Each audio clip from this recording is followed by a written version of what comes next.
মার্কিন রাষ্ট্রদূত, ইইউ রাষ্ট্রদূত সহ ইউরোপের বিভিন্ন দেশের প্রতিনিধি বাংলাদেশের নতুন পররাষ্ট্রমন্ত্রী ও প্রতিমন্ত্রীর সঙ্গে সৌজন্য সাক্ষাৎ করতে মন্ত্রণালয়ে এসেছেন। এই মুহূর্তে পররাষ্ট্র মন্ত্রণালয়ে আছেন সহকর্মী সাথীরা শারমিন। সরাসরি যাব তার কাছে। পররাষ্ট্র মন্ত্রণালয়ে আজকে সকালে আসলে পররাষ্ট্রমন্ত্রী এবং পররাষ্ট্র প্রতিমন্ত্রীর সঙ্গে সৌজন্য সাক্ষাতের জন্য এসেছেন মার্কিন রাষ্ট্রদূত ব্রেন্ট ক্রিস্টেন।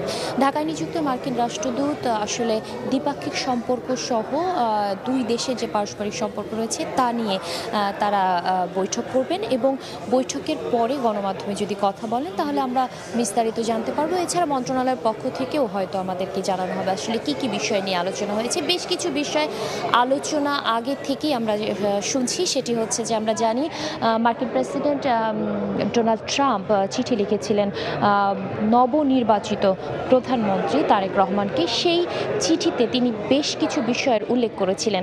প্রতিরক্ষা থেকে শুরু করে বেশ কিছু চুক্তির বিষয়ে তারা কথা বলেছিলেন। ইন্দো প্যাসিফিকের যে জোট, সেই জোট সম্পর্কে ট্রাম্প আসলে তারেক রহমানকে জানিয়েছিলেন। সব কিছু মিলিয়ে বেশ কিছু বিষয় আসলে সেই অভিনন্দন বার্তায় ছিল।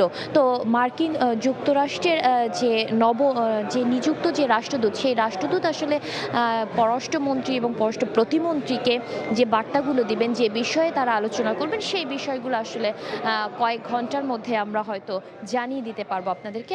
আর বলে রাখি, আজকে সকালে কিন্তু আমরা দেখেছি ইউরোপীয় ইউনিয়নের রাষ্ট্রদূত মাইকেল মিলারের নেতৃত্বে ইউরোপের যে দেশগুলো রাষ্ট্রদূতরা বাংলাদেশে নিযুক্ত রয়েছেন তারা এসেছেন সৌজন্য সাক্ষাতের জন্য। পররাষ্ট্রমন্ত্রী এবং প্রতিমন্ত্রীর সঙ্গে সাক্ষাতের জন্য এসেছেন।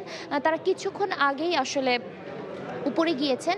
তো তাদের সাক্ষাতের যে সময়, সেই সময়সূচি অনুযায়ী তারা সাক্ষাৎ করে বেরিয়ে আসলে হয়তো আমরা গণমাধ্যম যারা এখানে রয়েছি তারা তাদের সাথে কথা বলে হয়তো জানিয়ে দিতে পারবো। ইউরোপীয় ইউনিয়নের একটি বড় পর্যবেক্ষক দল ছিল বাংলাদেশের এই নির্বাচনে এবং তারা তাদের প্রাথমিক প্রতিবেদনে নির্বাচনকে সুষ্ঠু, অবাধ ও গ্রহণযোগ্য বলে বর্ণনা করেছিলেন। তো সব কিছু মিলিয়ে ইউরোপের সঙ্গে যে পারস্পরিক সম্পর্ক রয়েছে, সেই সম্পর্কের জায়গা থেকেও ইউরোপের দেশগুলোর রাষ্ট্রদূতরা যে বার্তাটি আসলে এই নতুন সরকারকে দিবেন, যে শুভেচ্ছা বার্তা জানাবেন, যে আলোচনাগুলো হয়েছে, এগুলো হয়তো আমরা আপনাদেরকে পরবর্তীতে জানিয়ে দিতে পারবো।